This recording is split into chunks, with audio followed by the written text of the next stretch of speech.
What an incredible performance! Let's give a big round of applause to our attendants and singers. Their ability to bring emotion and melody to life was nothing short of amazing. Seated on your seat. You can click picture from your seat only. Please be seated.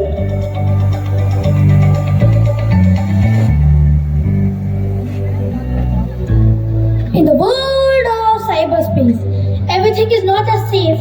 Through their engaging performance, they will illustrate the challenges and triumphs faced by women and emphasize the importance of respect, equality and support. As you watch, we hope you will reflect on the message and be inspired to contribute to a more inclusive and supportive presentation. Cyber दुनिया में सब कुछ है, पर सब कुछ सुरक्षित नहीं है। छुपकर आने वाले खतरे हर और छुपे हुए हैं। इसलिए दोस्तों, साइबर सुरक्षा का रखना है ख्याल, ताकि हम सब सुरक्षित रहे और कोई भी परेशानी ना हो। One click and everything can be gone. Do you know your data can be stolen with just one wrong? Personal information can be taken in ways you can't see. Without cyber safety, risk losing your privacy. अपने password को कभी मत share करो और अज्ञात link पर। Teachers too must spread the word and share the facts. Together, let's fight cyber threats and keep safe tracks. Staying safe online is the need of the hour. Everyone must learn, everyone must empower. Let's join hands and spread the word.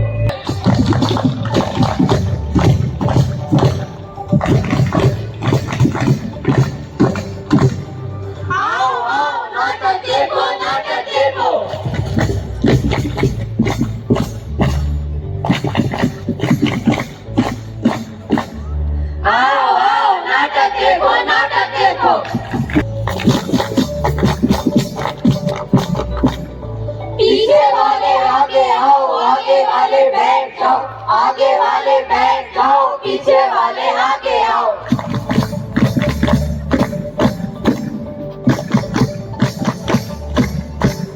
क्योंकि रुको रुको जरा थम जाओ, जरा थम जाओ। आया है नया जमाना, आया है नया जमाना, विज्ञान का जमाना, विज्ञान का जमाना, तकनीकों को अपनाना तकनीकों को अपनाना और आगे कदम बढ़ाना। और आगे कदम बढ़ाना।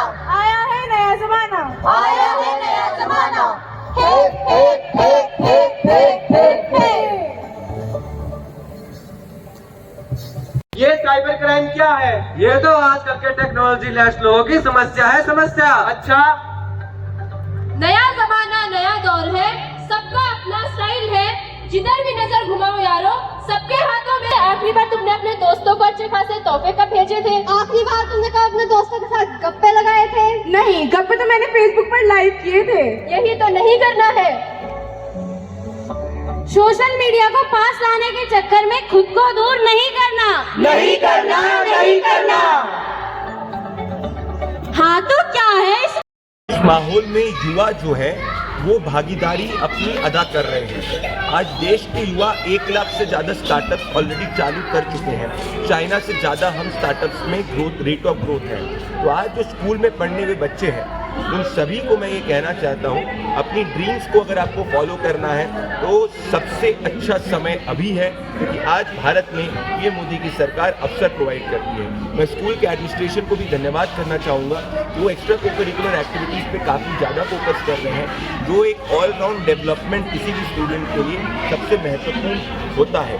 स्कूल के अंदर स्टूडेंट्स में स्पोर्ट्स की भी काफ़ी प्रतिभा है, कराटे से लेकर स्केटिंग के अंदर भी फोकस किया जा रहा है, जो आमतौर पर कई स्कूलों में नहीं देखा जाता है। मैं आप सभी स्कूल का और बच्चों का धन्यवाद करना चाहता हूँ कि आज उन्होंने मुझे अवसर दिया अपने बीच में शामिल। आपने बात की लैंग्वेज की, अदर लैंग्वेज बच्चों को सीखना चाहिए। देखिए, ये मेरा मानना है कि हर विद्यार्थी को अपनी दो लैंग्वेजेज, अगर हिंदी और इंग्लिश, क्योंकि अभी हम हिंदी NCR के अंदर है, उसके अलावा एक भाषा जरूर सीखनी चाहिए, भले वो संस्कृत हो, भले वो तमिल हो, तेलुगु हो, मराठी हो, बंगाली हो, जो भी हिंदुस्तानी भाषा हो, भारतीय भाषा हो।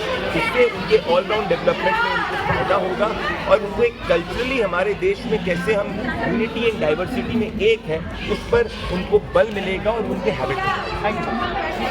नेशनल एजुकेशन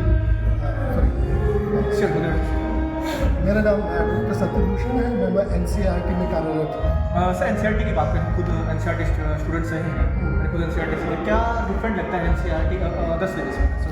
देखिए, NCERT जब कोई भी कार्यक्रम बनाती है, किताब लिखती है या कोई पॉलिसी बनाती है या कोई प्रोग्राम का डिज़ाइन करती है, तो वो सभी चीज़ों को समावेश करती है।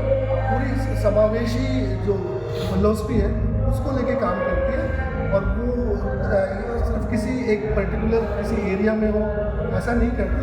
चाहे वो साइंस की बात है, चाहे वो सोशल साइंस की बात है, चाहे वो लैंग्वेज की है, पूरी समावेशी शिक्षा के बारे में बात करते हैं। NCERT की बात करें, लगातार दिन पर दिन बढ़ता जा रहा है NCERT का समावेश, जो आप बात करते हैं। पहले NCERT थी, तो उसके बाद लगातार NCERT स्कूलों में भी लगातार हर स्कूल में देख रहे हैं। पॉलिसी की बात करें, वहाँ भी NCERT लागू हो गई है। तो हाँ, मैं आपको बता दूँ आपके माध्यम से कि NCERT की किताबें अभी CBSE के जो भी स्कूल हैं उसमें अनिवार्य हुए हैं और ज़्यादा से ज़्यादा स्टेट्स भी हमारी NCERT की किताबें को या तो अडॉप्ट कर रहे हैं या एडेप्ट कर रहे हैं। और हमारी किताबें इस का आपको भी पता है, आप कह रहे हैं हम पढ़े हैं, तो हमारी किताबें सब जगह बहुत अच्छी से जानी जाती हैं, पहचानी जाती हैं। और NCERT में क्या ऐसा डिफरेंट रहा है जो अदर बुक्स में हमें नहीं मिल पाता? हाँ, ये बहुत अच्छा क्वेश्चन आपने किया कि जब हम NCERT में किताब बनाते हैं तो हम किसी एक या दो एक्सपर्ट्स के साथ किताब नहीं बनाते।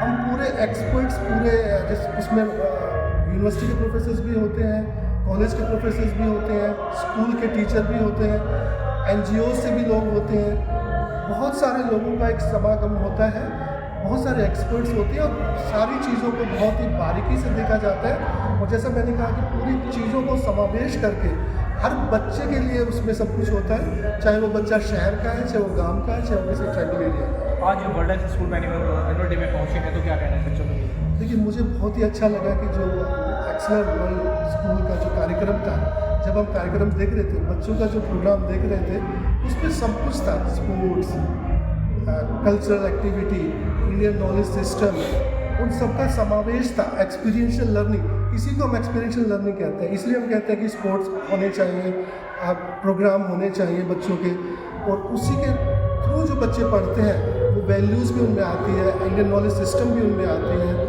सभी जो पॉलिसी की जो बातें हो रही हैं। और आपको ये पता होगा कि जब हम शिक्षा की बात करते हैं तो शिक्षा का मेन उद्देश्य यही है कि उसको एक अच्छा इंसान बनाना है, और अच्छा इंसान बनने के लिए हमारे जो स्कूल का बहुत रोल है। वो स्कूल अगर ऐसी शिक्षा देती है जैसे एक्सेलर वर्ल्ड स्कूल शिक्षा दे रहा है, तो मुझे लगेगा कि हमारे NEP का जो इम्प्लीमेंटेशन हो रहा है वो बड़े अच्छे से होगा। तो क्या मैसेज होगा स्कूल के लिए और बच्चों के लिए? जैसे कि मैंने पहले भी कहा, बच्चों के लिए और स्कूल के लिए और पेरेंट्स के लिए भी मैं ऐड करूँगा कि जो जैसे हमने कहा कि इंडियन नॉलेज सिस्टम को, मैं ये नहीं कह रहा कि इंग्लिश नहीं सिखाओ, इंग्लिश भी बहुत ज़रूरी है, हिंदी भी बहुत ज़रूरी है, और जैसा अभी एक वक्ता ने बोला भी था इस प्रोग्राम में कि दूसरी भाषा भी जो इंडियन लैंग्वेज है उसको भी सिखाना ज़रूरी है। और पेरेंट्स से मैं खासकर कहना चाहूँगा कि वो अपनी घर में भी इंडियन नॉलेज सिस्टम के बारे में बात करें। और एक चीज़ जो बहुत ज़रूरी है, मैं ये कहना चाहूँगा कि बच्चों को क्वेश्चनिंग की आदत डालें, जो वो सीख रहे हैं उस पर क्वेश्चन करें, और उस क्वेश्चनिंग करने से उनको क्लैरिटी आएगी, उनकी नॉलेज में इजाफा होगा, और वो सिर्फ स्कूल की एजुकेशन के अलावा नहीं, वो जब बड़े होकर बाहर जाएंगे, काम में जाएंगे या लाइफ लॉन्ग लर्निंग के लिए भी ये बहुत ज़रूरी क्वेश्चनिंग करें।